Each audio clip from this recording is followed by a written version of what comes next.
It's in the other room. It actually says don't panic on it. I didn't even. Where are we, ladies and gentlemen? Welcome to Thursday night at the American Sci-Fi Classics Track. You are in the best place to be at this point. We are doing our weekly Thursday quarantine panels. And they will continue until morale improves. And we have a full house tonight because tonight we're just going to tell and talk about a thing that we will be doing in about 2 weeks. Yay! The reason that we started doing the American Sci-Fi Classics Track in quarantine panels is because we couldn't do it in live action. But in 2 weeks, we're going to be, some of us, hopefully lots of us, we are going to be doing the Dragoncon thing in live action, much like this, but if you can imagine, not at our computers at home. I don't know if you remember how to do that, but that's what we're going to try to do in a couple of weeks. Laptops and Zoom from the panel tables. Yes. Ooh, I like it. Are we going to have to wear pants for this? I'm not. No, Gary Gary's never not. wears pants. I never wear pants. As an official co-director, Gary has a pants vacation built into his contract. Mm-hmm. So I am free of the tyranny of pants. The tyranny of pants. The tyranny of pants. Yes. That's actually my ska band from the 90s. Thank you, Kyle. That's my favorite. Here is the thing. So what we're going to do is, because there's some people in the chat who want to tell Dragoncon stories or expound upon the fun things about the Dragoncon, and we'll rotate people in and out. So you can see people's names on the thing. So let's just get started with let's see, in the Alice position of the Brady Bunch that we have here. It's Kevin. People, tell Kevin about your Dragoncon. Do you and maybe just the fun things that happen at Quick, let's all poke Kevin. Everybody poke Kevin.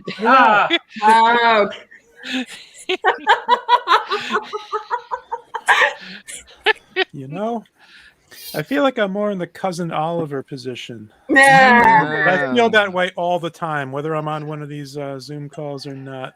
I think I'm in the Wachowski position. I'm being blocked. Yeah. Sorry. John is in witness protection up there in the corner, so we have to. That is correct. There we go. Yeah. There we go. Yep, there it is. Now you have to talk with a little bit of a distortion going on so people can't figure out who you are. I am so excited to be heading back down south to see all you good people for real in just a couple of weeks, because I've been trapped up here in Massachusetts. I have it's been too long, so I really look forward to seeing the upper half of all of your faces live and in person. It's going to be great. That is let's do this. So we'll I've got my math. Train of thought already. Good night, everybody. Right, we'll just rotate Joe out. Yeah, that's probably a good idea. That is probably a good idea. But Gary, let's do this. Let's tell people about the American Sci-Fi Classics Track and what we're going to be doing this year. Oh, well, the American Sci-Fi Classics Track is a track at Dragoncon, and we cover TV shows and movies that have been out of circulation for 10 years. We don't like to say they're old. We say they're awesome. Correct. And if you go to your handy-dandy app, look at that, which went live today with no announcement, just all of a sudden, oh, crap, the app is working. Oh, crap, the app is working. Oh, no. The app was updated. It may not necessarily be working. Working is working. Pshaw, I say. But let me show the people at home what you need to do if you do have the app. Is you're going to open the app, and it's going to look like that. And you're going to go to, on the top, there's this one with the little moon that says events, and you're going to tap on that, okay? And you're going to see a wonderful little schedule. But at the very bottom, there's a green bar, and you're going to tap on that, and that's going to let you filter. And what you're going to do, this is incredibly handy. I salute Dragoncon for making this easy for everybody. The very second listing is American Sci-Fi Classics. Oh, excuse me, we're the third one down. I was looking at Kellen's track. Third one down, which you can't see because, life is pain. Thank you, ToniAnn. We can see Tony's, yes. Yes. And then at the very bottom, you're going to hit, or actually, you're going to hit at the top corner, you're going to hit apply. And then on Thursday or Friday, yes, Facebook, Kevin Cafferty. It's about to app. We salute you. And that will show you everything that's happening on the Sci-Fi Classics track every day. And really, once you've made this change to your app, you don't need to do anything else. This is all you need to know. You don't need to, those other people, they just get in the way. They get in the way. Gary, can you walk me through how Tinder works next? 'Cause I've been- Okay, all right. Here is how Tinder works. I can tell you what you can need to eat to be tender. Oh God. That's enough. That works too. Go for the sweetmeats. Go for the sweetmeats. I didn't think this was that kind of show. Mm. I'm Well, hovering. OnlyFans is about to ban porn, so it's about to go out of business. I am hovering over You beat me to it. your window right now, Gary. Yes. I have that power. My Here is- favorite panel is every day at 5 p.m., closed for cleaning. That's a big panel. That's good stuff. It's a good panel. That Everybody is needs that panel. where the magic happens right Yes. there. That's Yep. now, but it's the best. It's the best panel, but no one should attend. Do not come to the room at 5:30. Do That is not what we're go. telling. Yes. Every other time of the day at Dragoncon, do be there. Come to those things then. But it's just that little window at 5:30. Don't go then. Don't go then. Yes. But we're doing a lot of the old favorites. The sing-along is happening Thursday night, just like the last few live. Kellen Harkins and I will be hosting that. I'm trying to talk her into letting the song list actually out before con so people know what we're going to be playing. If you like that idea, please send her a message on Facebook and tell her Gary sent you. And also, just as a safety tip, that as all things at Dragoncon, nothing is guaranteed to happen until after it's happened. And even then, you can't be sure. There, I can Even tell you then- already. Even then, get a second opinion, because there was a panel that was happening until just about 4 or 5 hours ago, and now it's not on Yes. the American Sci-Fi Classics track. Oh, wow. Yeah, there's at least one panel in here that's being removed. Yeah, Well, maybe we can move one of mine around. I need to ask you guys about that later. no, it's not one of yours. The thing is, what happened was that a lot of the panelists ended up not being able to come. So we, rather than do an empty room or make one of them or two of them do the panel by themselves, we're just going to change it out when they'll be back next year. Yes. Yeah, schedule it for 5:30. Oh, I will. Exactly. Yeah. Now, Um, one thing I did want to mention is that our dungeon master, Mike Dixon, who creates our giant 20-sided die for roller panels, is not coming this year. He's under the weather. Aw. And so I want everybody send well wishes to Mike. Yeah. He's planning on coming back next year, but we're still doing the roller panels and we're going to do them with, I told Gary this earlier, we're going to do them with regular size D20s. They're going to be about that big. That big.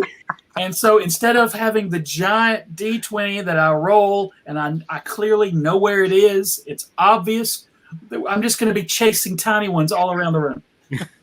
Oh Just my like- God. Have one of the large ones saved from another year that you can just replace the panels on it? Ha ha! That would That be is- too easy, John.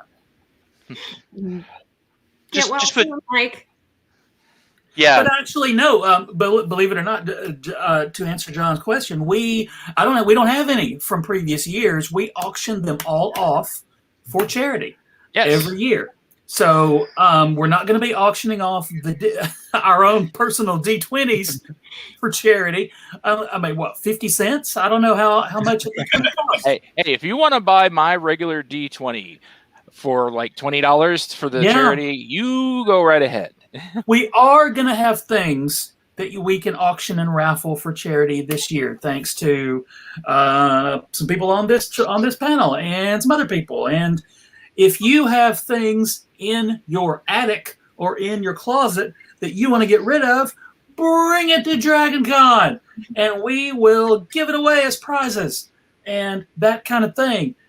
So now that Gary and I have expounded for a few minutes, let's go to Chris Cummins. Tell us about your Dragoncon. Tell us about your con things, sir. I'm actually still somewhat of a newbie of Dragoncon. This will only be my third in-person Dragoncon. Okay. And so the thing that I was taken by, there were two things. I didn't know anyone involved with Dragoncon at all. I had a bunch of friends who had gone, and they were telling me for years, you need to go. And I was getting a very cult vibe from it. And I was just like, oh, what are you, talking about? And then once I got there, the second I walked into the to the con, I saw a group of people who were dressed as Amish people who were doing an imaginary barn raising. And they were cosplaying Witness. And it made my head explode. And I was just like, this is not like any other con I had gone to. Because I've done New York Comic Con. I've done all the Wizard Worlds and everything. But what always amazes me about Dragoncon, and now I'm totally one of us. And I talk about it like it's my cult. What amazes me is I've never been to a con before where commerce isn't the main thing. It's all about fandom. And fandom rules the roost at Dragoncon. And everyone who is there, fandom is such a fractured place right now.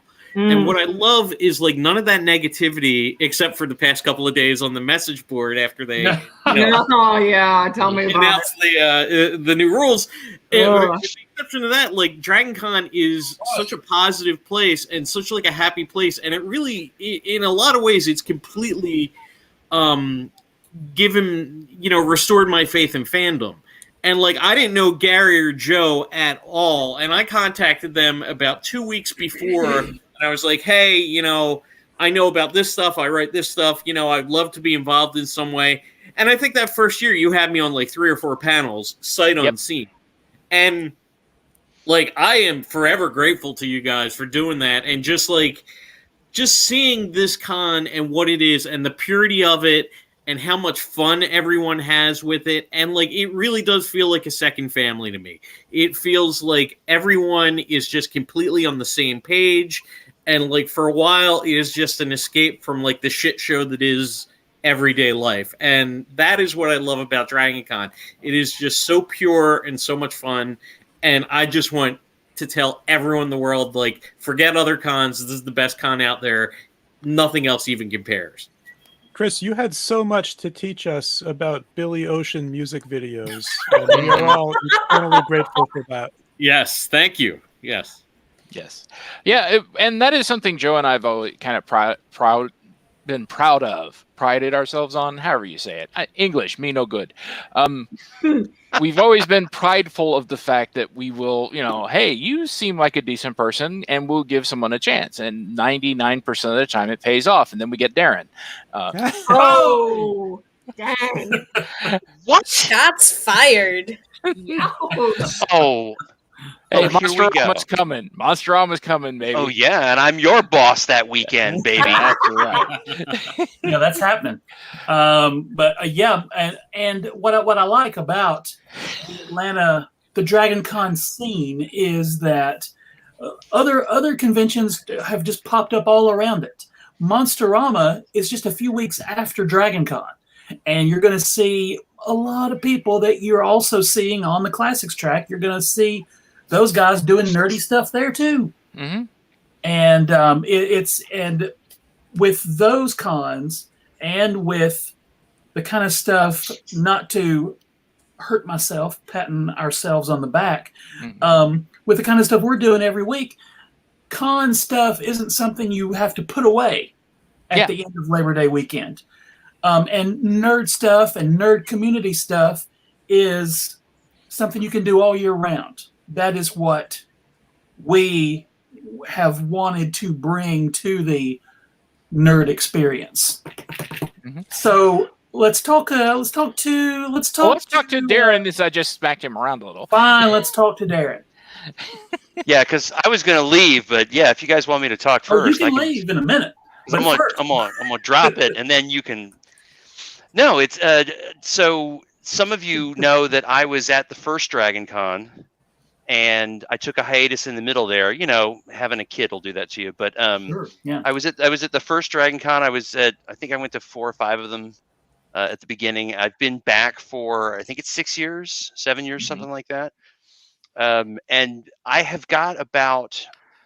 Not, and this is not in my contract with Joe. I make the Joe's contract with me says I have to say nice things about him. This is an extra free one, which is that I have about a dozen people who've reached out to me in the last week or two and said, I assume I can find you in the Classics track. The answer is yes. The answer is yes, unless I am cheating on you guys with other tracks. I come back to the Classics. We're polytrackal. Yeah, we are. Oh my god! I might steal that if I can figure out how to pronounce it. But the spell it. Let alone spell it.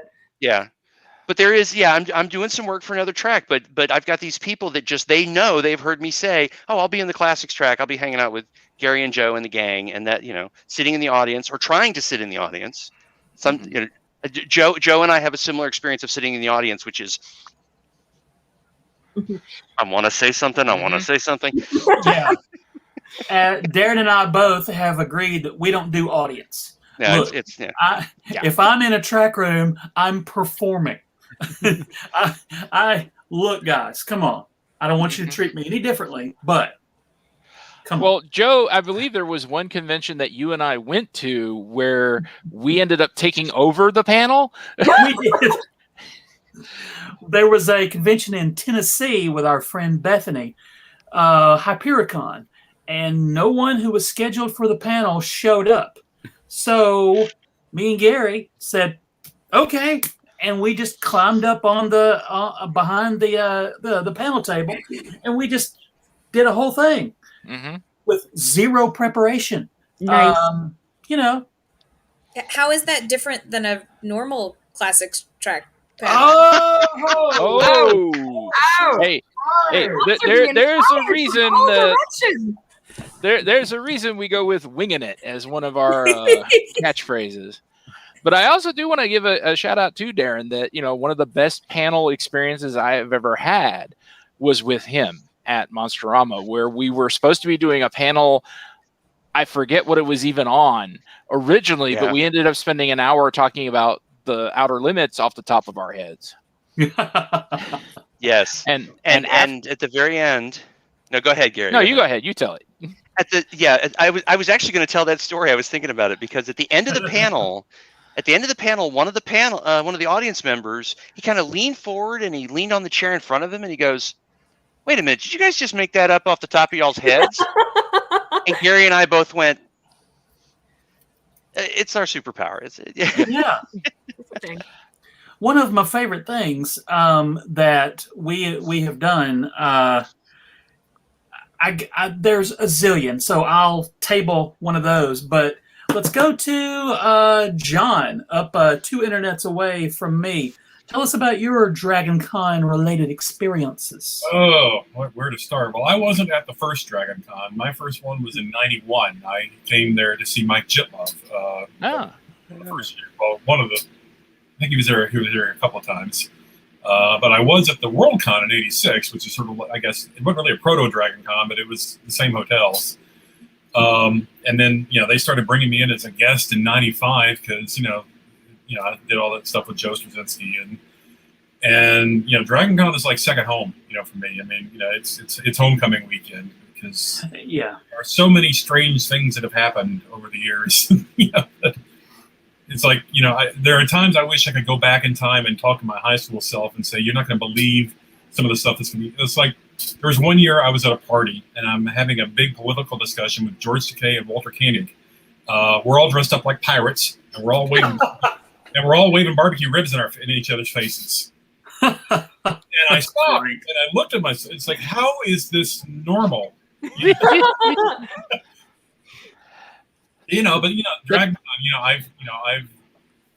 I've seen people, I remember the first time you saw somebody cosplay, we didn't call it cosplay back then, cosplay an elevator, I've danced on stage with Jefferson Starship. I played spoons with Sylvester McCoy backstage, Nice. And I was backstage while you were dancing on stage with Jefferson Starship. In the 2002 con, you were there?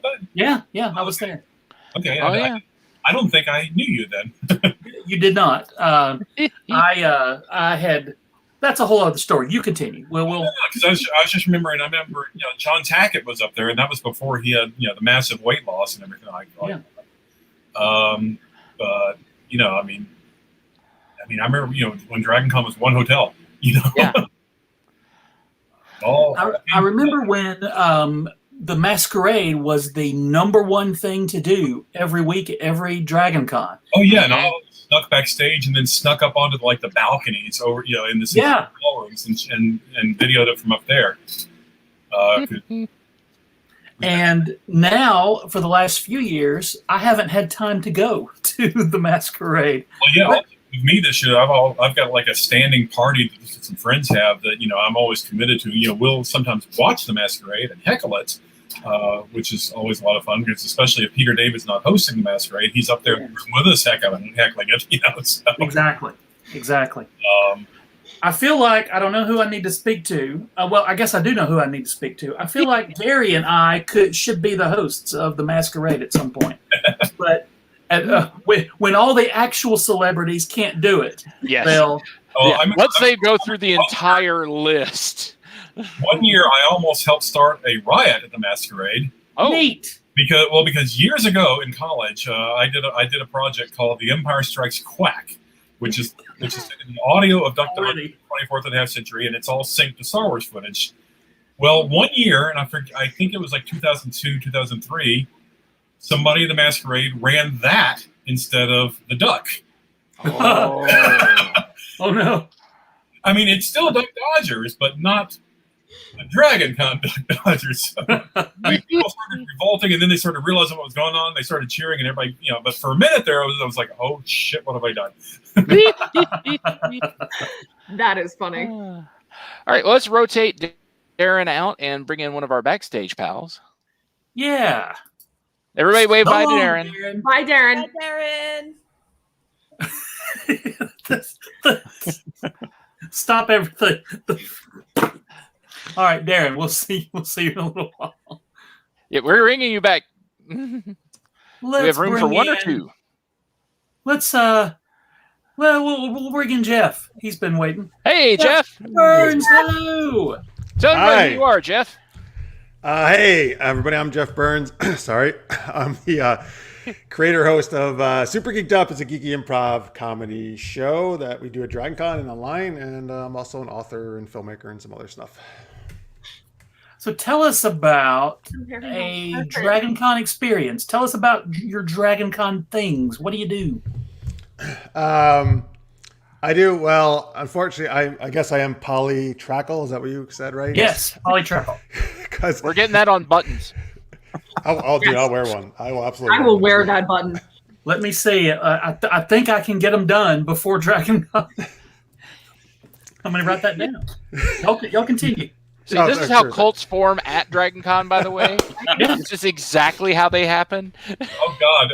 I don't want to step on Jeff, but I actually got to witness John the FedEx guy happening. Yes. Oh, man. That was one of the most wild things, watching that evolve over the weekend. I was one of the people that found it and posted some of the original pictures. We saw it happening as it happened. I put up the video of the violin player just sat there and started performing at a wake for him. But I got to be part of that as it was happening. You know, it was insane. I really wish I know in the aftermath of that, if I'm not mistaken, I recall that they attempted to contact the actor who is the guy in the stand-up. They got a hold of him. I don't know. You know, I suppose last year he would have come. I don't know what's happening. Yeah, man, he would be hailed as nigh unto a god. He would have garbage bags full of money from autographs. I guarantee it. He would. But we all know he would. Garbage bags. So, Jeff. Yes, hi. You, Jeff.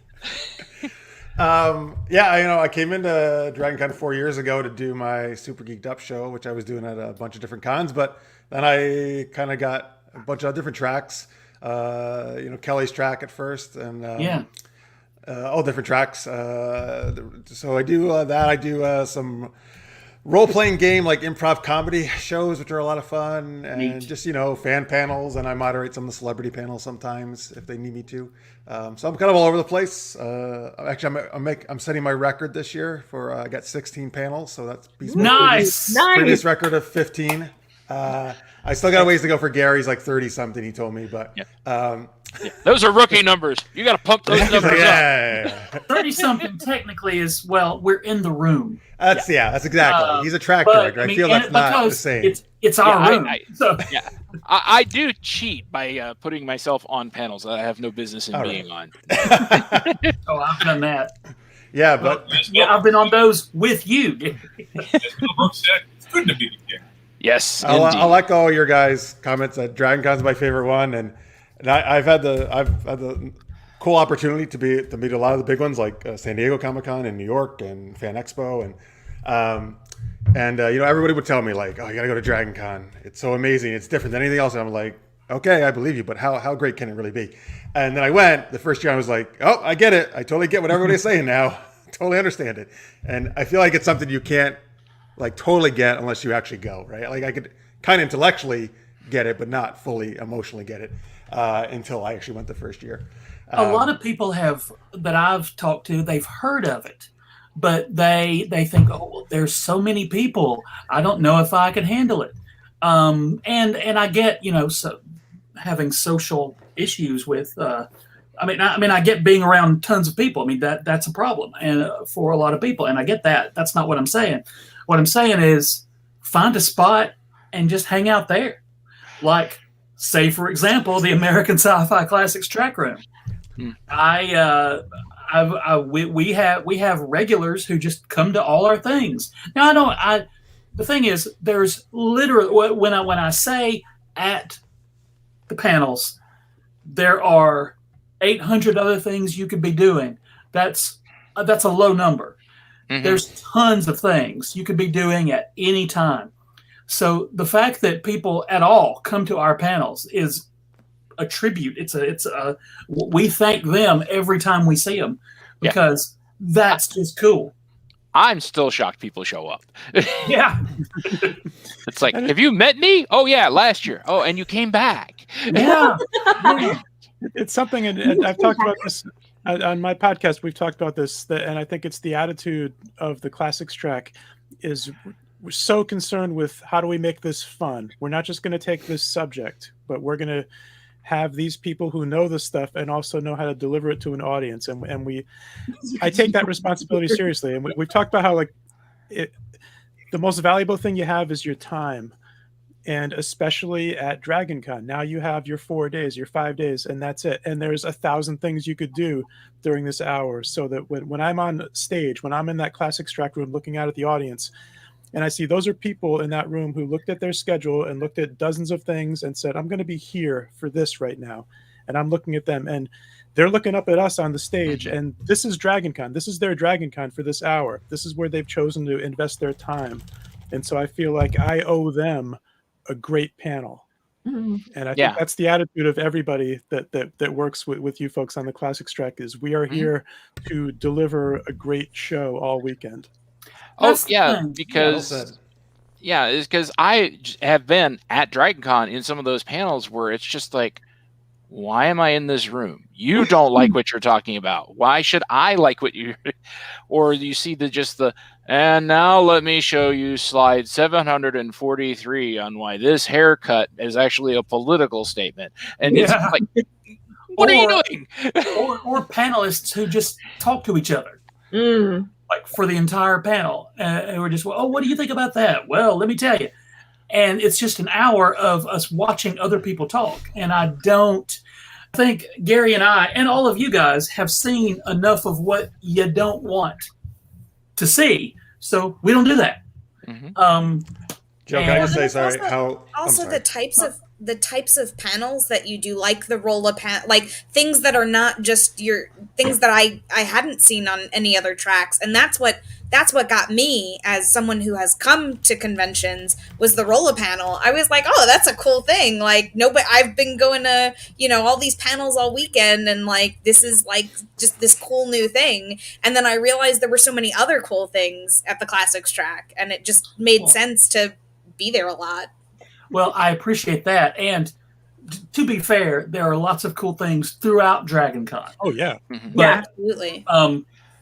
I'm at a loss to tell you all of those things because I'm stuck in that room. Well, let's stick with Jeff for a minute. Tell us one of your favorite DragonCon memories thing that happened. Yeah. Well, actually, going off what you were just saying, I think audience participation is so important. Like every panel I do, like I try to work in the audience as much as possible, and that's why I love DragonCon so much. I think because the audiences are like the most. And again, this is nothing against any other con. I love all the cons I go to and the audiences, but they're like the most, I think, energetic and into it at DragonCon. So 2 years ago, 2019, we debuted our Action Movie World role-playing game panel. Action Movie World is a tabletop RPG where you play actors playing the roles of 80s movie stars in like a cheesy 80s movie. Oh my God, that's amazing. So we did that like as a live performance. How am I just now hearing about it? How am I now hearing about this? We do it in the digital media track. Charles McFall is the director. He's great. Awesome. And so we did it there. We had a game master, and then I and others played the actors, movie stars. And but we got the story suggestion and title from the audience, so we didn't even know what we were going to do until we showed up. And then we had the audience come up and be things like, "Oh, well, you're the fight choreographer for this scene, or you're the special effects director," and they would describe what happened in the scene. At one point, for some reason, the story there were clones of us, so audience got to play our characters, like got to play clones of us. Which was great. And then there was a dance off. So we had the audience do these different dance moves. At one point, everybody was singing. Like, it was just like, it was amazing. It was the first time we ever did it. It was an amazing crowd. People came up to me afterwards and said, like, that was the best thing at all of DragonCon. Which is, like you said, to hear that when there's thousands of things at DragonCon is pretty awesome. So that, out of many great memories, that's one that definitely stuck with me. We're doing it again this year, and hopefully it'll go just as well. Yes. Yeah. Well, we will put a link to that thing on the so people can find it. That's tell us. Let's do this. What's who is not speaking? Denise. Hi. Hello. Hello, Evie. Hello. I said hello. Damn you, Bendridge. Anyway, so actually, DragonCon was not my first con. Emerald City Comic Con was. And that was when I graduated college. I got out of art school. Don't go to art school, kids. I can give you websites that will give you better training. Anyway, and funny story. I actually don't like Emerald City Comic Con as much as I love DragonCon. My first DragonCon wasn't until, when did I get here? Hold on, I have to think. 2017. We don't allow that. Hold on. I was in Romania first. I think it was 2018. Yes, 2018. That's what it was. I got here in 2018, and I was so overwhelmed with DragonCon. I couldn't figure. I was, oh my God, this is amazing. Because it was so much fun. It was such a huge just party. It was like 5 days and nothing but party. And in those 5 days, I found out about the Marriott carpet. I found the Bunny Hutch party. There was a giant TARDIS sitting in the middle of a hotel, and that was it for me. I was so into it. And I had gone back to Emerald City Comic Con, I think either the previous or the next year or something like that. I went to Emerald City Comic Con, and it just wasn't as much fun for me. because Dragoncon is just, it's fun. It's not about like the merchandise. It's not about anything. It's about, it's a 5 days worth of a nonstop party. And, you know, you go to a bunch of panels and you meet new people.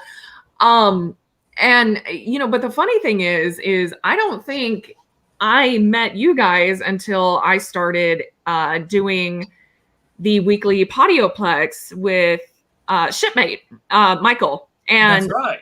yeah, and then I got to know, I think Gary, I got to know you first. Hi, shipmate. I got to know you first, Gary, and then Joe. I got to know Joe because I begged and pleaded to be on the Shadow panel. Yeah.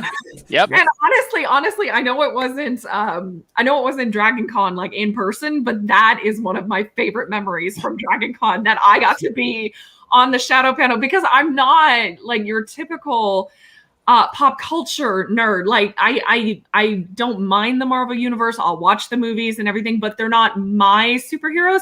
I love the Shadow. I know it's blasphemy. I know it's blasphemy, but I love the Shadow, the Rocketeer. Like I love the old superheroes. I have every Shadow and Saint radio play that they ever did, and Johnny Dollar and all of that. I have all of them because they are fantastic, and that is my jam. And so, you know, when Gary and Joe were taking panel suggestions, and I looked at Joe, our big puppy eyes, can we do the mummy? And he did. It's the greatest thing. Yeah, this is happening. Yeah, Yep. we're doing I'm so thankful. Like, I have met the best people because I love classic things, and I have met the best people thanks to, well, one, Michael, but thanks to the classics tracks. And it's so great because you guys are my people, and I feel so accepted.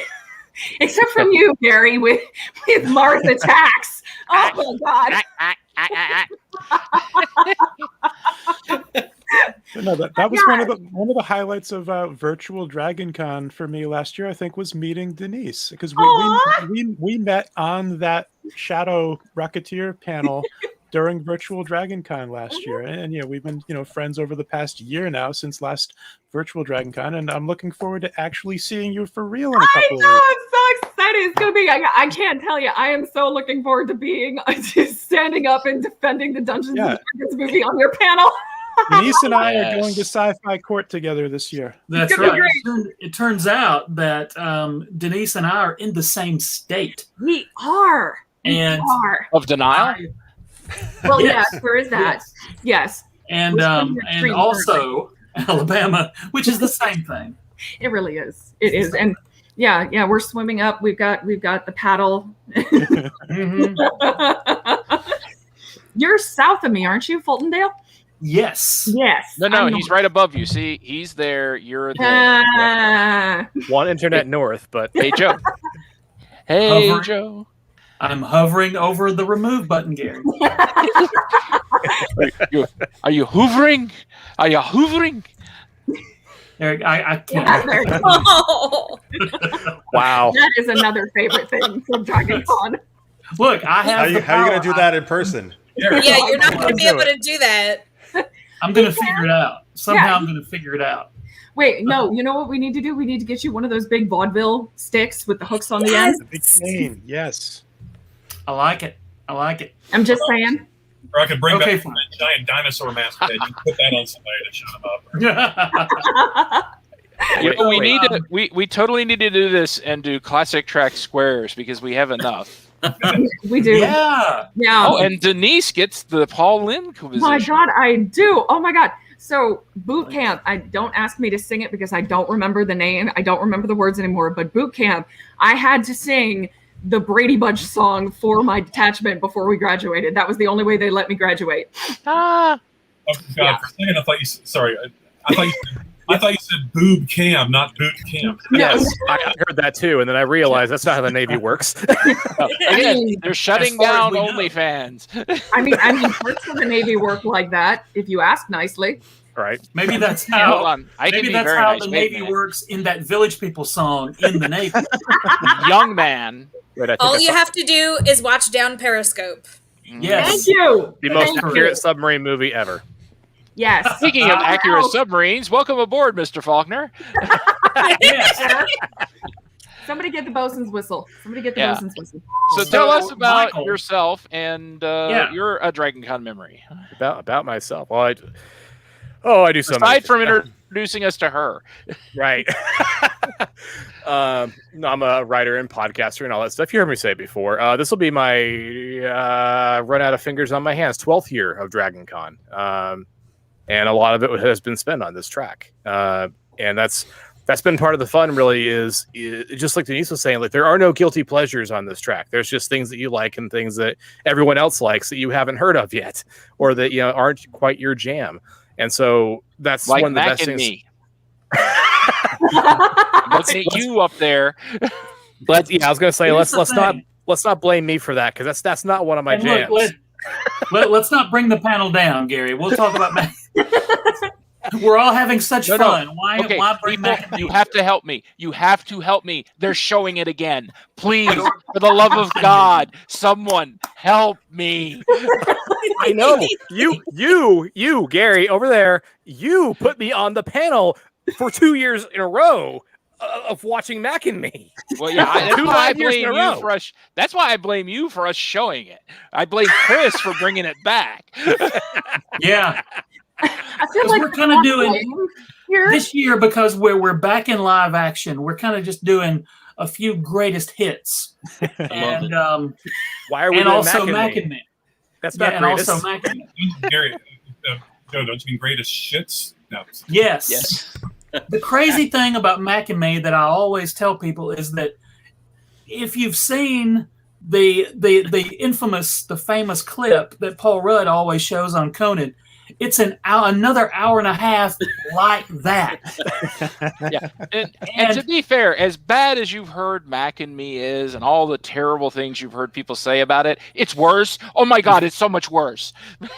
It's the McDonald's that's dance not party the- is real. That's not the only time that kid almost plummets to his death. It happens several times. It's like they filmed the movie at the top of a hill, and this poor child just plummets. For a heartwarming Multiple times. fantasy family movie, there's a shocking amount of just children in wheelchairs plummeting over cliffs. Yeah, way yeah. more than you'd expect. I It's have it's questions. more than one. Go ahead, Denise. I have a question. Why children in wheelchairs plummeting to their deaths? Why? To find out, you'll have to come to the Lot. panel. I don't think I want to though. Oh, you want to? You're gonna. No. No, you So, asked. ToniAnn, tell us something about your DragonCon-ly experiences. Well, I started coming to DragonCon in 2016, and that was my first con ever. Wow. People had been saying, we should go. We got a friend group together, and we went. And I was the idiot who cosplayed in all long-sleeved things in, Atlanta. In September, yeah. Atlanta. So I might have died a little, but then I decided to come back in 2017, and I wound up meeting a lot of great people that year. I was at the one of the Thank parties you. that John was talking about, Yeah. and so we're going to a party, and it's a small party that we were invited to, and we're waiting to get the elevator up, and some older gentleman goes into the elevator by himself, and everybody else is kind of, letting him go. And I look at my husband, and I'm like, why didn't we just get on? And he's like, don't you know who that is? And I was like, no, because I don't know who anybody is. Like, I'm bad with names and faces. He goes, that's Walter Koenig. And I was like, who? And he's like, Babylon 5, Star Trek. And I was like, these things mean nothing to me. I've never seen them. So anyway, so we get into the next elevator, and we go up, and we realize we're going to the same place as him, because he's like wandering the halls looking for this room. So I said, oh, it's right here. Come with us, because I don't meet strangers. I'm very extroverted. Was this rib night, or was this the O'Shea thing? Yes, this was rib night. Okay. And I didn't know who he was, so I didn't, I wasn't like shell shocked or anything. I And don't so we, no, I mean, I wasn't like, You weren't fangirling all over. I wasn't Right. fangirling. I did fangirl over the original Black Power Ranger. I will say that. I mean, who doesn't, honestly? I know, right? Right? So anyway, but my husband is fangirling a little bit, and I was like, just, shake his hand or tell him hello or say, when he leaves, and he did that, and then he's like, I gotta call my dad and tell him. But anyway, so then we had to watch Babylon 5, and we watched all of Babylon 5. All the movies, all the spin-off Crusade, we watched it in succession. And now I'm getting through all of Star Trek. And all of this because I didn't know who Walter Koenig was. So really, it's Walter Koenig's fault. Yes, it's his fault. It's my husband and Keith DeCandido, because I met him at that party, and he's like, "You've never watched Star Trek? This is how what?" So now I'm watching Enterprise, and there are lyrics in the song, and I'm very confused. Yes.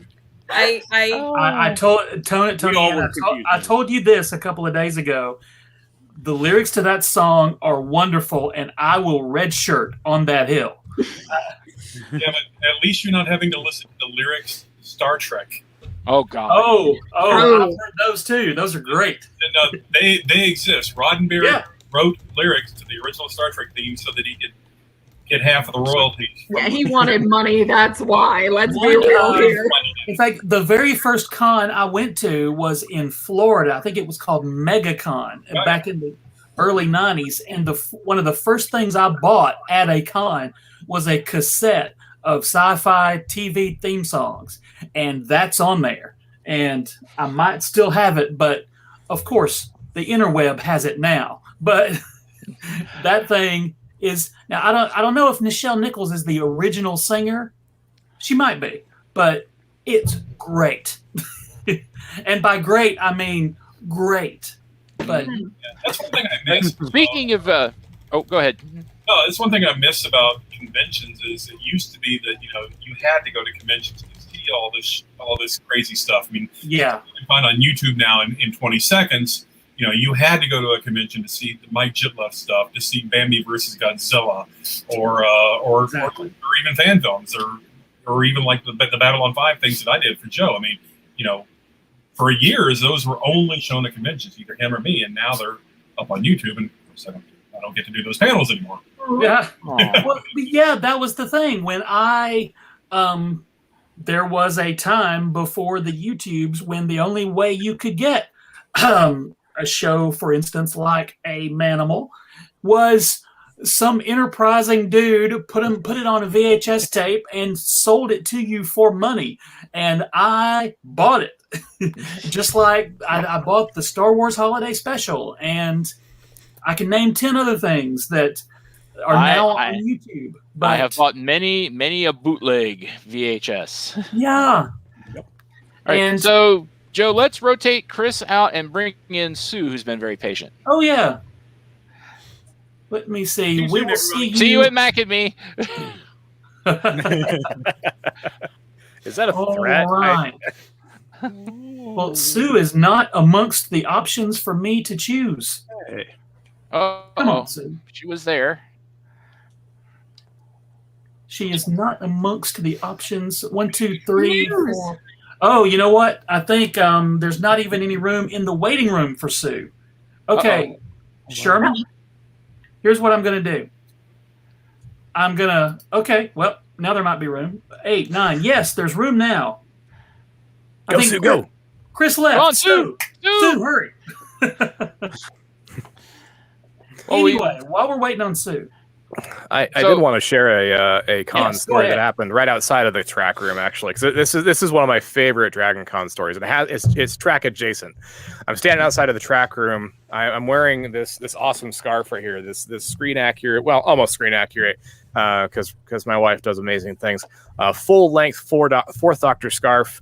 Just having a good time chatting with some volunteers, Rachel and everybody from the Classics track.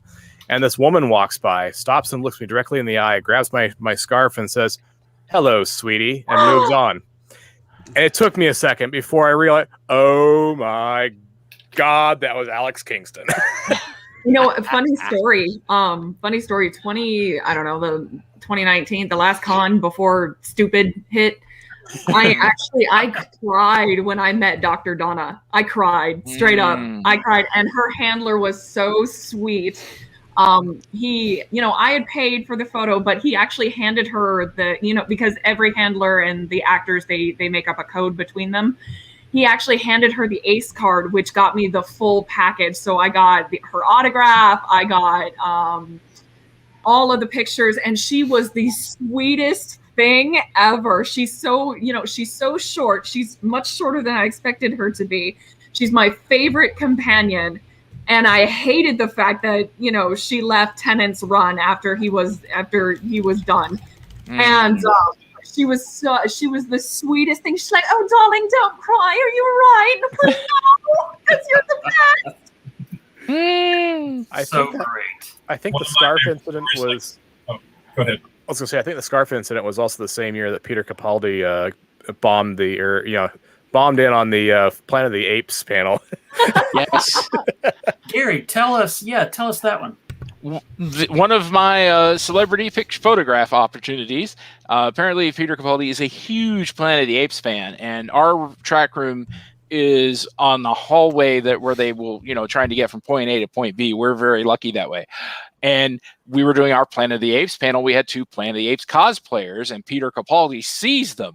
And the story from I know his handler. They said they were walking, and all of a sudden they realized they didn't have Peter Capaldi with them anymore. They turned around and going, "Oh my God, I lost the celebrity!" And then they look and he sees, and there's Peter talking to the 2 cosplayers and going, "I want a picture with them." I'm in the track room, and all of a sudden I hear one of our lovely volunteers, Rachel, screaming, Gary, Capaldi. And I'm like, and I'm trying to pull out my phone, and he's taking a picture. So I have a picture of Peter Capaldi, very happy, smiling, with 2 Planet of the Apes cosplayers, full makeup. And in the background, there's me going, Best photo bomb ever. yes. Right? So it's my second favorite celebrity photo. My absolute favorite being one with Mia and Bruce Boxleitner. Nice. Amazing. We did a panel for Babylon 5, and I got to moderate one of the panels with the 2 of them. And this is one of the reasons I stopped hosting celebrity panels. I show up and I'm running late because I'm trying to get from the Marriott to the Hyatt. Yeah. And population being what it is. I get there like 2 minutes before the panel start. I run up. I'm sweating to death. And I'm like, "I'm really sorry. I'm almost late. I'm the moderator. Please, get me to the back. And are they here yet?" And they go, "Oh, they're not here yet." I'm like, "What do you mean they're not here yet?" They're not here yet.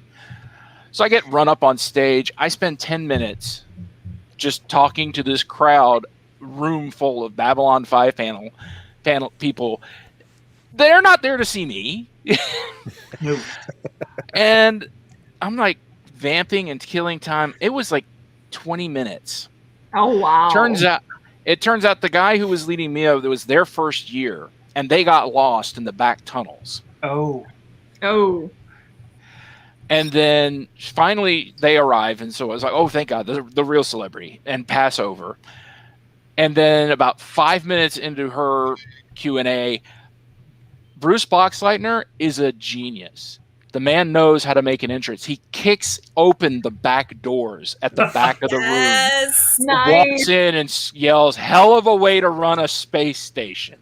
Oh my God. And come to find out that his driver had gotten lost. Oh.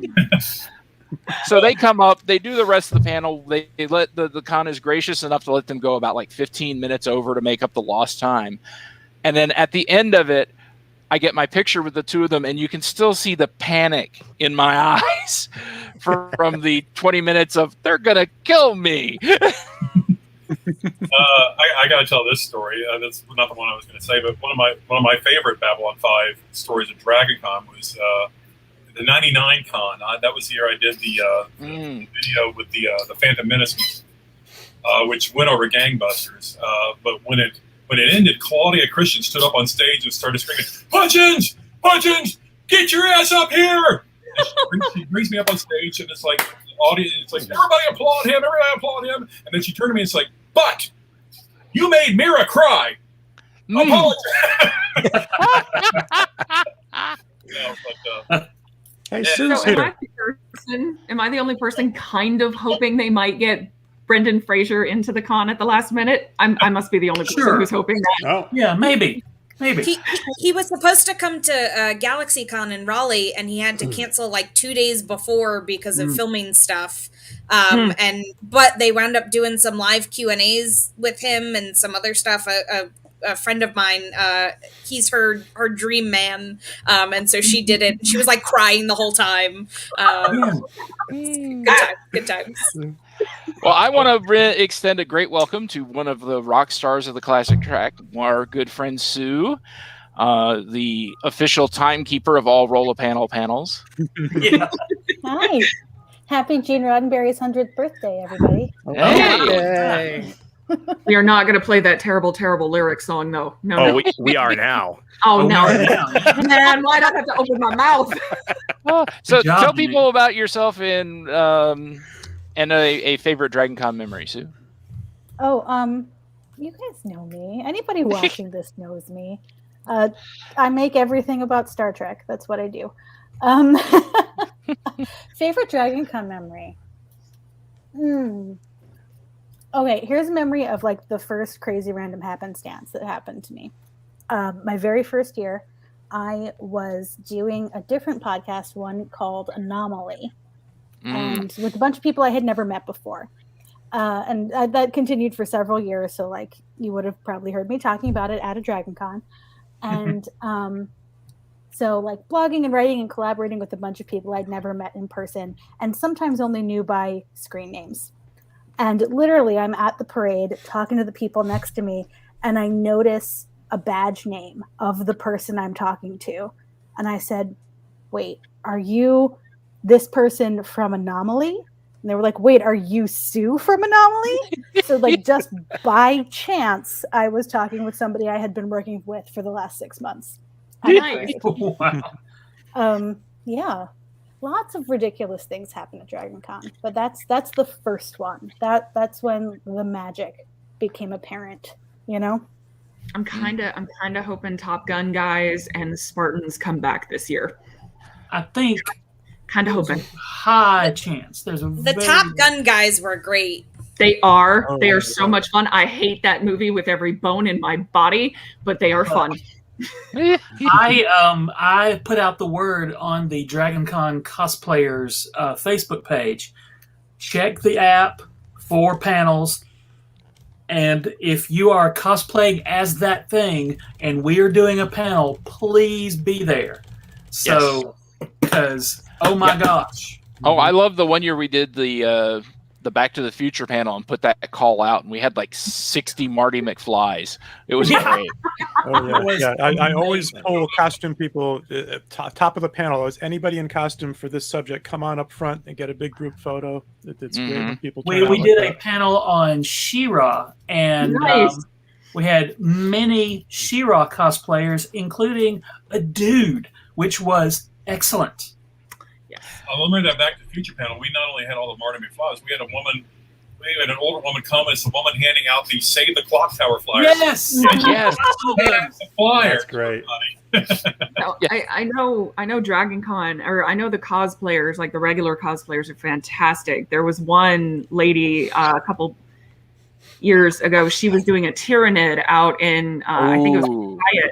She was amazing, but I got to tell you, there was this one guy. He was dressed up like Khan from the Wrath of Khan, and he was on a box, and he had something I can't remember, but his whole shtick was drag on Khan, and his whole shtick was his cosplay, and it was the most genius thing I had ever seen in my life. And that is the beauty of DragonCon, because it's not like San Diego Comic-Con, which is just too much. It was too much 10 years ago when I was stationed out in California. It's probably worse now, but DragonCon is beautiful in the fact that you get pun-tastic nonsense like that. I mean, come on. Amazing. John? I was going to say, and there are some costumes you can only pull off at DragonCon. One of my favorites was, I forget the year, I've got a couple of pictures of it, but this guy did a costume of Aku from Samurai Jack, and he had his 3-year-old daughter play, dressed up as Samurai Jack. So, but the costume was rigged so that it expanded. I mean, it literally expanded 2 stories tall. Nice. So he's towering over everyone in the atrium, but you can only do that costume at Dragoncon. Mm-hmm. But it could actually go up and back down. He had this cantilevered system built inside it. And that is fantastic. Unreal. The attention and then of course, little Samurai Jack for scale. Tiny Samurai Jack. Yeah, the attention to detail in a lot of these props and cosplays that people bring to the con are amazing too. I think that Back to the Future one you're talking about, John, was with the Save the Clock Tower one. They handed us the flyers, and I looked at you and I said, "I'm not writing my phone number on the back of that thing." And she looked over and said, "Seriously, flip it over." And you flip it over, and it's exactly as it was on the screen, phone number and everything. I think I still got that one downstairs. I don't know if I can find it really fast, but yeah, I will say, when we do a Mystery Men panel in 5, 10, I don't know, whenever it's going to be, I can commit to being the bowler and my husband doing the shoveler because we've done that before. Excellent. We will be there for that panel, and I'll just stand there and stare at people. Well, I've been listening to the Mystery Men Score album in my car this afternoon. Nice. Yes. What I love is the like the random cosplays that you get. I know the Expanse is getting bigger. I'm doing a belter. My old coveralls are good for that. I love you, my Navy coveralls. They are the best uniform ever. But one year, I remember this because I was with my very best friend in the whole world, and I saw this and I shook him like a little kid seeing something for the very first time, and it was the Princess from the Black Cauldron. And I grabbed his arm. I was like, "There she is! It's the Black Cauldron!" He's like, "What the fuck is wrong with you?" And I'm like, "No, you don't understand." But the fact that you get people doing that obscure stuff. Oh yeah, there was one year I think I made the guy's day because I recognized who he was, but he was walking around with this weird look on his face and makeup, and he's carrying a spoon. And the slow death. Extremely inefficient weapon, and I recognized who I told him. He was just like so excited that somebody knew who he was. And if you've never seen this film, go on YouTube and watch it. It's hilarious, unique. Yeah, you get fans from all over the nerddom, and it's a beautiful thing. Hey, Gary, I'm reminded here. We have a thing we still need to do with those first season Star Trek: The Next Generation uniforms. I'm not talking about those form-fitting spandex ones. I'm talking about the scants we're going to wear. We have to do the scants. I need to see this. I need the scant and I need silver contacts. But Jeff, you said thank you for coming. You said you need to rotate out. Go ahead and give us a plug. Oh well. Hey, I was muted. Okay, sorry. Now I'm here. Give us a plug. Thank you guys for having me. Supergeekedup.com, and that's Super Geeked Up on YouTube is where you can find our stuff. We do it Wednesday nights, 11 p.m. Eastern, our geeky improv show. And we're doing it at Dragoncon and lots of other stuff. And yeah, I'm excited. Actually, this is, even though I've been to Dragoncon, this is the first year I'm actually doing stuff with your track in person. So thank you for having me. I'm excited to actually be on a panel in physical. It will not be. This is the thing. Everyone on this Brady Bunch right now has discovered, you don't just do one panel for us. No. You're going to be in the triple digits before too long. You'll be signed up for a handful, and then Gary will look at you and say, "You're the moderator for this thing you don't know anything about. Go." Great. Sounds awesome. It does. It is awesome. That's kind of one of my favorite Sue memories. Which cat is this? Pretty. Hi. Hi, kitty. Where are my cats? They ran away. That's the cat that's on a diet and wants her dinner. Oh, poor Buzz. Yeah. Buzz. Feed me, Mom. Feed me. Mother.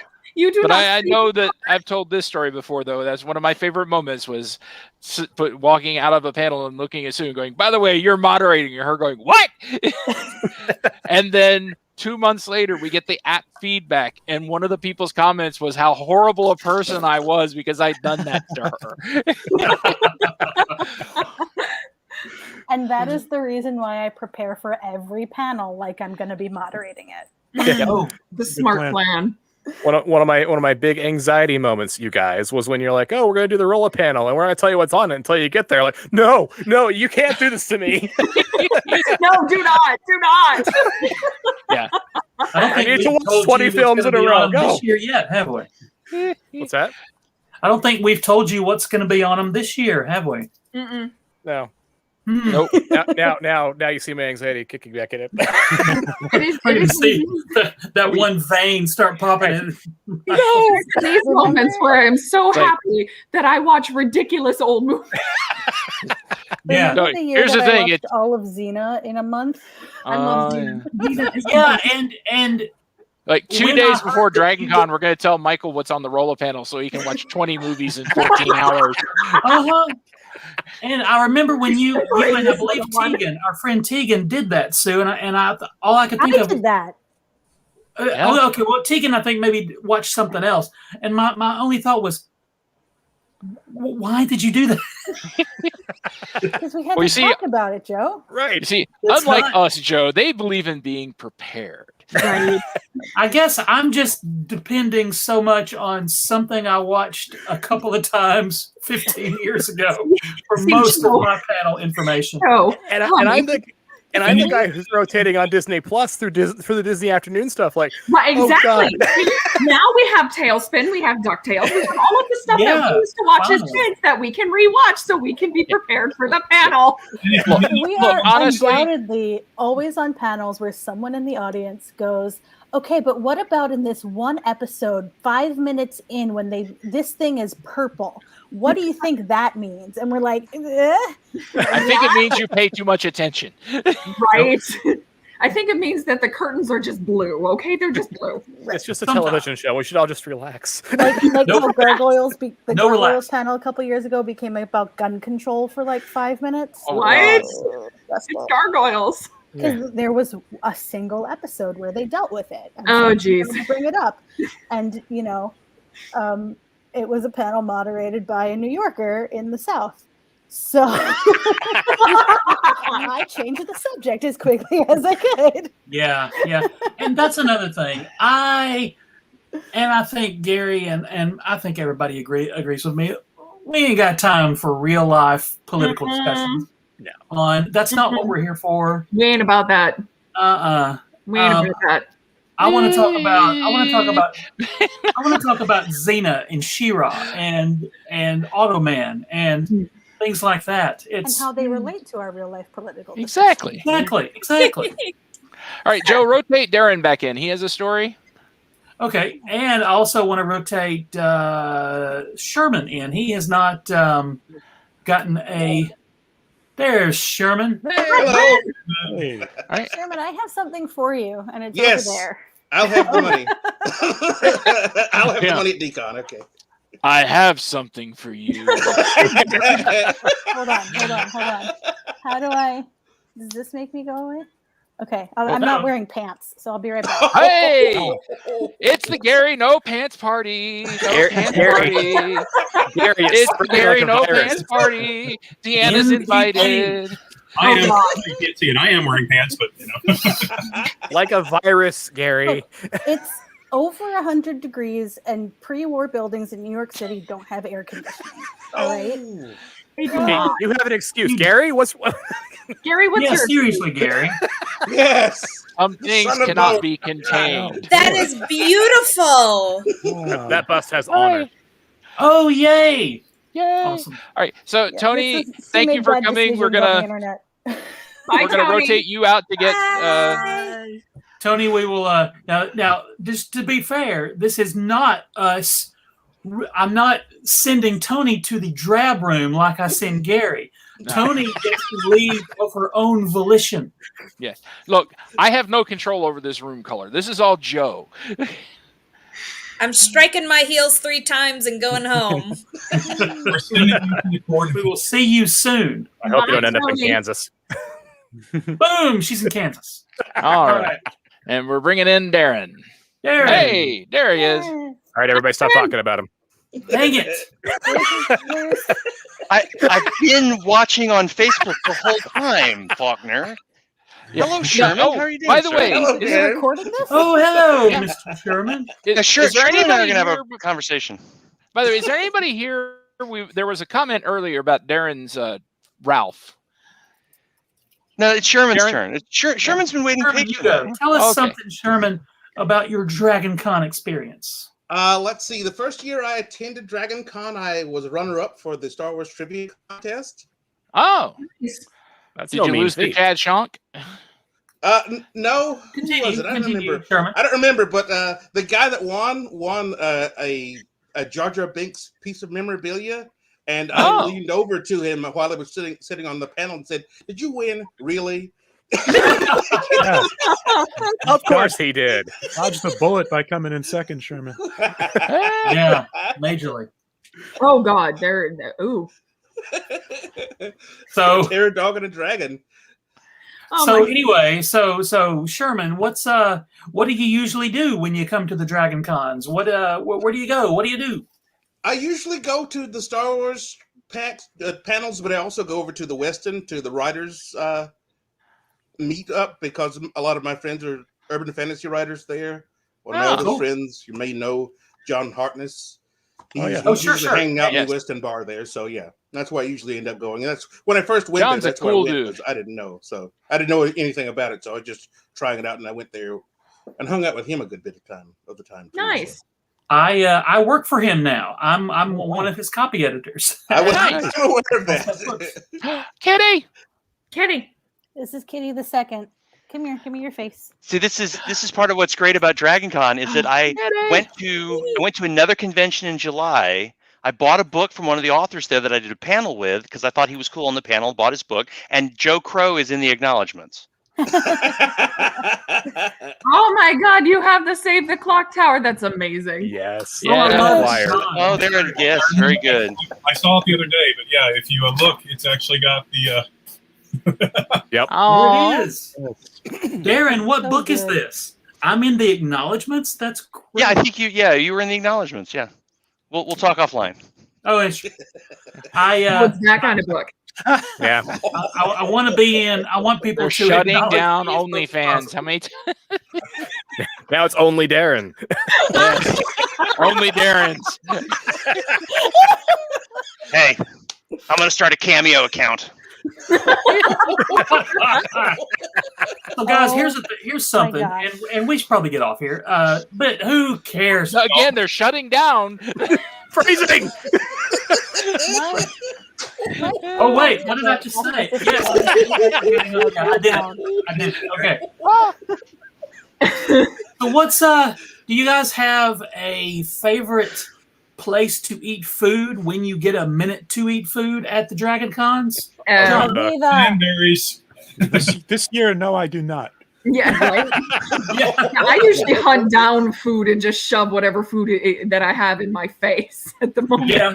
Unfortunately, That- Cranberries, they've closed their store. I mean, they're still open, but they don't have the store in the food court anymore. So, Mm, the meat pies, they were yes. so good. Oh, No more pies. I would stop there in the morning and buy 4 pies, 1 for breakfast, 1 for lunch, and 2 for just snacking throughout the day. man. I took home care packages. I had them freeze up a selection of them for me, so I'd go home with like 6 of them, and just pull them out of the freezer once a week to keep it going.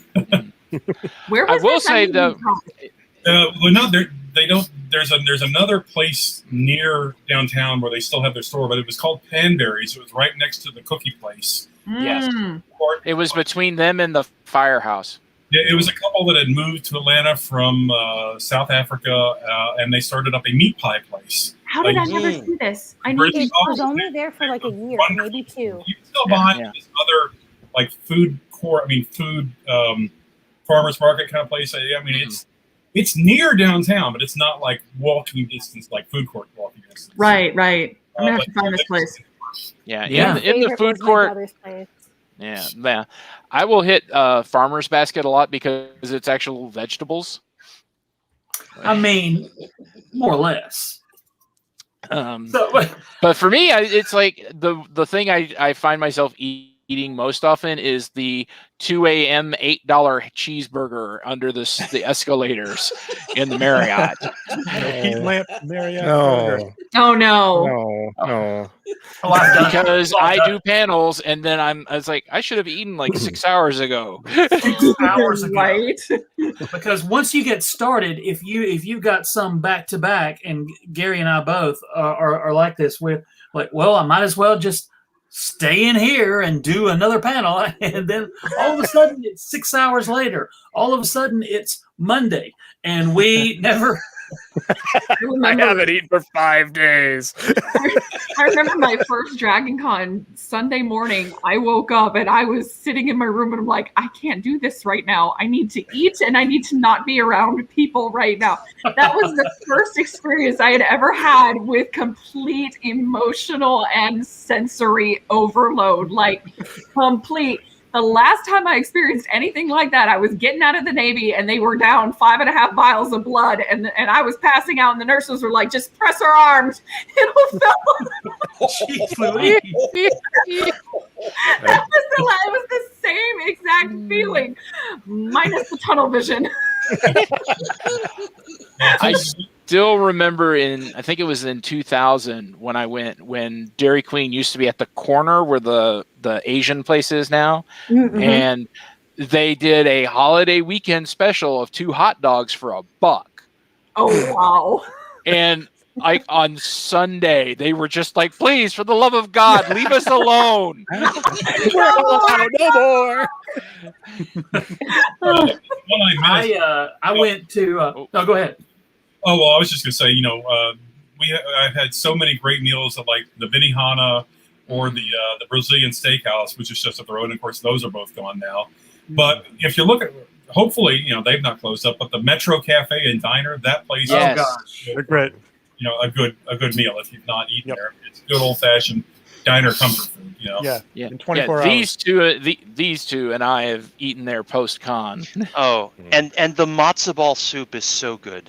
I cannot recommend a restaurant any better than that. The matzo ball soup made the spirit of my grandmother go. That's good. Mm-hmm. Oh, and yes, Lola, Aviva by Emil. Oh God, I try to eat there at least once a con. Yeah. And of course, this isn't easily. You have to leave the convention to get this, but Fat Matt's ribs. Yes. Yeah. Gary's gotten them by proxy. Yes. They were so good. One thing that we can do now because of the 5:30 cleaning is we can go get food. Right. I'm very If you're not on a panel for another track. well. There is that because Yeah. 5:30. The 5:30 cleaning is only for us. The cleaning times are different everywhere else. Mhm. So if you time it just right, you could actually. I don't know. You can see You 8 actually cleaning eat. panels in a row if you do it right. Yeah. Let me get this straight. That's cleaning for the room. I thought that was to enforce the 621 rule, so you got there 1 shower a day. Not everybody observes that As rule. we all know, the 621 rule is 6 showers, 3 hours of sleep, That's it. 1 meal a day, right? Right. Or shot. A shot counts. That's the one that that's how I always. So can I tell you guys my absolute favorite Dragoncon memory before I have to book it is I've got work in the morning? Boo. I Go know. ahead. I'm sorry. Blame the army. Blame the army. I do every day. Yeah. They're not the Navy. This wasn't Well, Dragon. I was in the Navy. In the Navy. And then now I work for the Army. So Army Navy week is great because I work for a 2-star general. And he will never know who puts that ostentatiously, ridiculously Village People Navy cup on his desk. He'll never know. I'm the only person in that office who is Navy. Never know. He'll never suspect. We won't tell. Denise, we won't. And the actual internet, where you are appearing right now, will not tell. No one is watching. No one will ever know. So my favorite Dragoncon memory is 3:00 in the morning. I'm playing Dungeons and Dragons, and it's that magical hour where everything is hilarious, everything. Mm-hmm. And we're playing, and the gnome the gnome artificer that I'm playing has a cousin named Sparkles.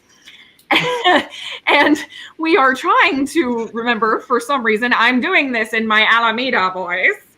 And we're trying to remember what a beatboxer sounds like at 3 o'clock in the morning. We finally remember that it is boots and pants and boots and pants and boots and pants. Okay, so we're dying at 3 o'clock. So fast forward Monday, I'm at the vet picking up my cat, and my cat Squeak, who sadly ran away when I moved and didn't have a porch anymore.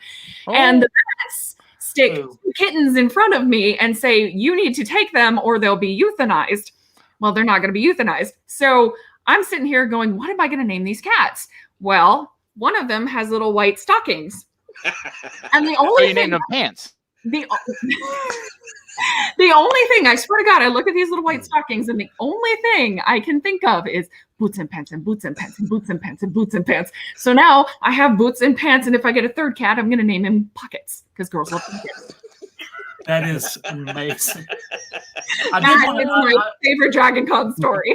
Here is I have a lot, but I want to tell a story that Kevin witnessed. I was hosting a panel with Ralph Macchio, and C. Thomas Howell, and Coach Kreese from The Karate Kid, and out of nowhere, C. Thomas and Ralph Macchio start reciting the Nothing Gold Can Stay poem. Oh, wow. And my look of shock was captured in a photo by Kevin, who was sitting in the front row, because it's happening. It's breaking out all around me. 2 of the outsiders are doing the thing. And it was... And so nice. It was amazing. Howell, those guys just... It was such an incredible moment, and I would be showing you that picture right now if I was prepared, but I'm not. No, it would take me all night to find it, but there is a fantastic picture of it. It was literally a jaw-dropping moment for Joe on stage with Ralph and C. Thomas Howell. Yeah, that was fantastic. That is one of the cool things about DragonCon is, well, there's a million cool things, and we could talk about for another 2.5 hours. We could, but I do have another quick. I don't have that photo. Let's do that. Yeah, I do have a special sneak preview that I can show everybody right now because. Please. We have Classics Track badge ribbons, which I made this year. Yay! And I've got 2 different ones. These are special for the Classics Track. One of them is for the charity screening of Howard the Duck. Oh, God. So people who are brave enough to come watch Howard the Duck with us. And of course, you have to pay to get out. Yes. I have to be brave for that because I'm on the panel. I don't know if I have that kind of bravery in me. In fact, for the last hour and 20 minutes, we've been talking about stuff, and we haven't told anybody anything about the things we're going to be doing. Well, we are showing how go to the app. All the app raise money for charity, but if you are brave enough to show up for Howard the Duck, I have these. I hope this shows up on camera. Yes. Oh, that's awesome. There we go. Nice. Yes. Yay. Captain an American Sci-Fi Classics Track you never made. And love it. Come see Howard, get one of these ribbons. The other one, this one's green, so my green screen's going to mess this up. But because I wanted to obscure your face. The land of the Lost Cast is coming to join us on the Classics Track, which we're very excited about. And this is probably going to, you can sort of see it. Kind of. We have the Run Holly Run Slee Stack ribbon also. Great. Yeah. Yay! The Marriott is showing straight through it. But they are a lovely Slee Stack shade of green. But I've got a million of these ribbons, so we have enough for everybody.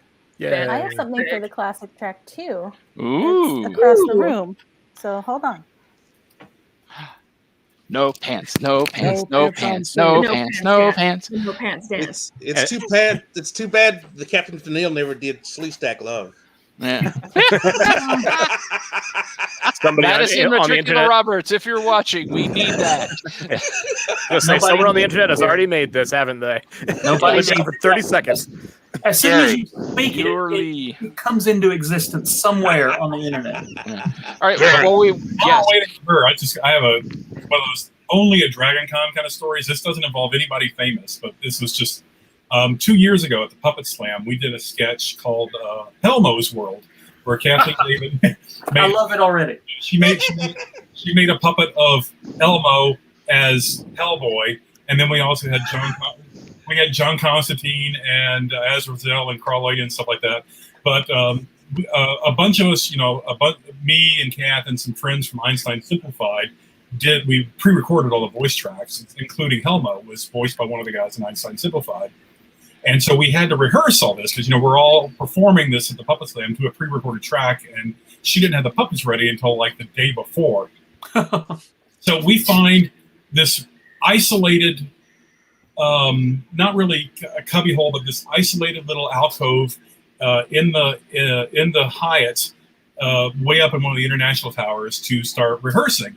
And we're going and we're playing it really loud, and all of a sudden, around the corner walks in Aaron Littleton, who is the guy who voiced Elmo for us, who was not performing with us, did not know we were rehearsing. We just happened to pick an alcove down the hall from his room, and he was going to get ice and heard his own voice down the hall. And just showed up. I'm like, what the? And it was just like, oh, and it's Dragoncon. Of course, shit like this is gonna happen. Right. That tickles. Mm-hmm. And that is a perfect way to end. Yes. Oh, look at that! Ooh, look what Sue Yes, has. it's so pretty. I want one. I'm so it's proud gorgeous. of those. It's so pretty. Yee. Look, it's got the very, very high tech, very 2007 QR code. Shiny. It even Very works. nice. I tested it. Shiny. It's so pretty. The QR code is a classic. Yeah. Yeah, Also, thank you. Exactly. If I could have had punch cards made up, Right. but guys, thank you. Oh, we brought Darin back to tell the story. We should let him tell his story. Oh yeah, I Oh, suppose. no, it- it's all right.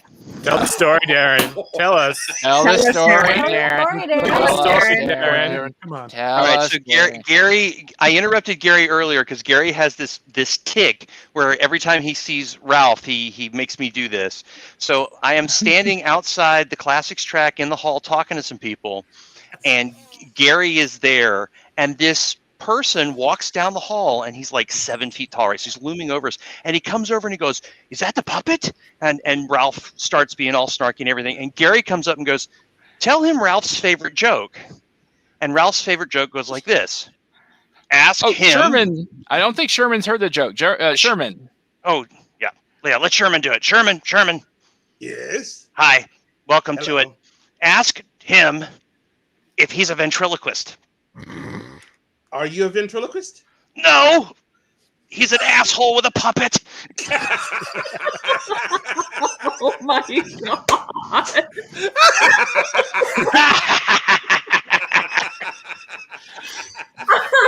Oh my god. Look, guys.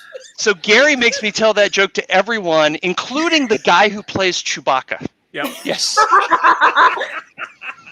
Yona Suotamo was walking down the hall. I did not know it was Chewbacca until after Gary made me tell the joke.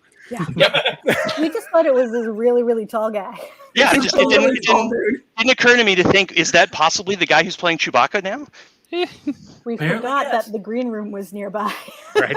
Yeah, I love that the green room is nearby. That helps us do awesome things, Yes. which we were going to be doing anyway. Carrie Elways crashed one of our panels 2 years ago, Oh, that's awesome. Yes. and it was cool, man. I didn't let on. He just kind of sat in. I was like, I didn't stop and go, "Hey, everybody, that's Carrie Elways." I wanted Holy to. shit, it's Robin Hood with an English accent. Yeah, I wanted to, but I didn't. Yeah. The year that Terry Farrell came in for one of the panels and everything. We got Oh God, that was in our so track good. room. And How she did we was have that happen in the track room? I don't know, but I'm so glad. Yeah. We got to have a panel with her talking about ladies in science fiction, and she petted Tegan's head, and Tegan just floated for the rest of the con. that's the thing. beyond. A lot of the times we get people like Terry Farrell just because we ask. Yeah. People don't think to ask. And Terry Farrell said, nobody's ever asked me just to be on a fun panel before. I'm always just going and talking about my Star Trek stuff, and that's it.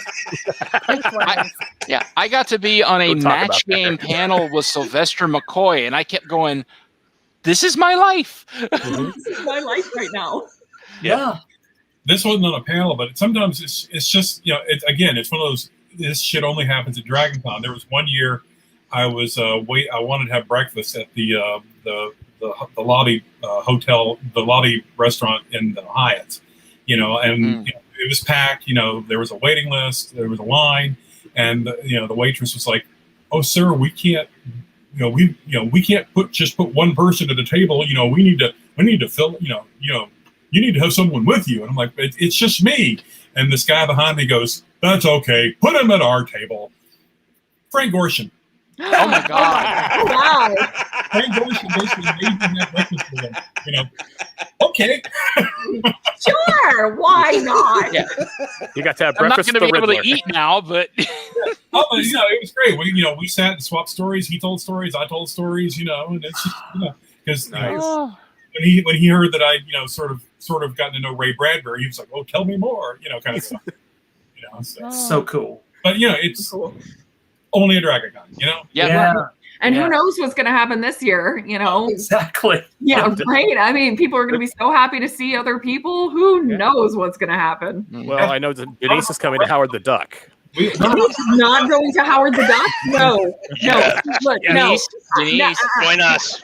I know, Denise, if you want to be on that mummy panel, Oh, you are so mean Join to us. me. Even Wait, hold on, though. That reminds me. Come to the one where I'm going I to probably do would the have stood. reading from the book. That reminds me. Yeah, no, isn't we're there doing a the labyrinth panel? Wait, Joe John Hoosh, is going to read from the novelization, and it is amazing. Sue. Isn't there a labyrinth panel? Yes, There is a labyrinth panel. Thursday. it's Thursday Why the fuck am I not on the labyrinth panel? because it's on Thursday. You're on it. Show up. You're on it. When I'm is amazed it? at this news. 8 Hold p.m. on. Let's go to the app. I think it's 8 p.m. I feel like Gary is just trying to traumatize me. I Yes. feel, Yes. Yes. Yeah. I feel Welcome. personally offended that Welcome I'm to not the on the club. labyrinth panel. Well, because let's Okay, see. it's Thursday night, 10 o'clock, and Sue, you're on it, and you're moderating. I mean, That's what you get, Sue. that is a panel I could moderate right now. Hey, it's you and our good friend Michael Gordon. I watched that movie until my VHS broke my TV. Sounds Oh, like and Denise is on the ToniAnn, panel, who too. was on here earlier. Every ToniAnn Martin, Every who was time on here there's- earlier. We're just now discovering who's on all the panels. Guys, thank you. We And my lovely Everything fiance that's wrong. Jessa is on there. everything that's wrong in the app, blame myself. I'm the guy who puts all the stuff in there. And if your name is spelled wrong, please direct your venom upon me. I mean, And, It happens. my last name's yeah, right there. I'll take it. But we cannot wait. 2 weeks from now, we will see so many of you in live action, and we're going to broadcast. We'll do some StreamYard stuff from the con. Yep, we will be doing some live streaming onto the Facebookie, and we also have some pre-recorded gems that we will be dropping on the YouTube channel. And I do just want to briefly go and remind everybody the con rules. You have to wear your mask, and you have to wear your mask in the track room. You have to show up. You have to have your negative test or have your vaccination card. Please, I don't do a lot of things very seriously, but this I'm doing very seriously. Please take care of yourself. Take care of your fellow fans. Don't touch the handrails. Do we have to wear them while we're speaking on stage? No. Now, for the panelists, we're going to start with them, but okay. We'll see what happens. We'll figure it out. We'll figure that out. But Another But thing I have for the Classics Track is a giant tub of Clorox wipes. that's right. Thank you.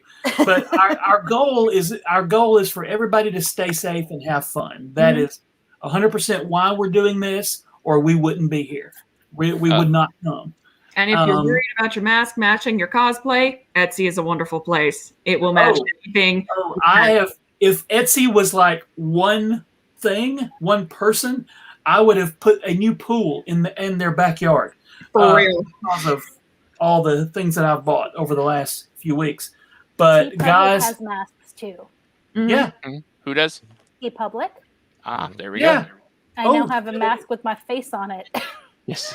Nice. My lovely roommate, Crispy, you guys may have heard of him, actually has a Spaceballs, the mask. Oh my God, I need that in my life. Merchandising. Very important. I've got one with the Mandalorian. I've also got Baby Yoda and Vader, and I've got one with the Mummy. I've got a Star Trek TNG one. I've got all kinds. I've got the Turbo Boost panel from Kit on Knight Rider. I've got one of those. Yes. So obviously, I have a Marriott carpet. We've I've got this the under Seven control. Factor Look, sweater. this is the American Sci-Fi Classics Track. We've got this under control, guys. Yeah. But we will see you very soon. We are taking a week off next week. Yep, this is our season finale of season 2 of Quarantine Panels. But we're going to keep doing fun stuff all the time like we do, guys. Come on. And we will see you in live action in 2 weeks, and also here on the StreamYards and the Facebooks and the YouTubes. But we will see you very soon. Everybody stay safe. Have fun. Enjoy. We will see you. I think I've said it 7 times. We'll see you very soon. Yep. So, and after DragonCon, we're going to take about 2 or 3 weeks to recover and let the pie drain out of our system. Yeah, and we'll be back with season 3 of Classic Track Shenanigans. Because why? Somehow we convinced ourselves this is something that we're going to keep doing. We need a theme song, Joe. We need a theme song. I know people. We should talk to the Salacious Crumbles. Yes. Look, I know people. Guys. I'm just saying. Just saying, Joe. I'm saying we should go with people that have been on the Classic Track. That's all I'm saying. Interesting. Okay, so Gary, in 2 weeks, live at DragonCon, join us. I will not be wearing pants. Gary will say, I haven't even finished the thing. No, I was just getting that out in front. All right, so in 2 weeks, live action at DragonCon, join us where Gary will say... So if Iceman and Firestar are sharing the same apartment with Spider-Man, is the place just continually gunked up from webbing or from the melted ice? Good night, everybody. Thank you. We love you guys. We will see you very soon.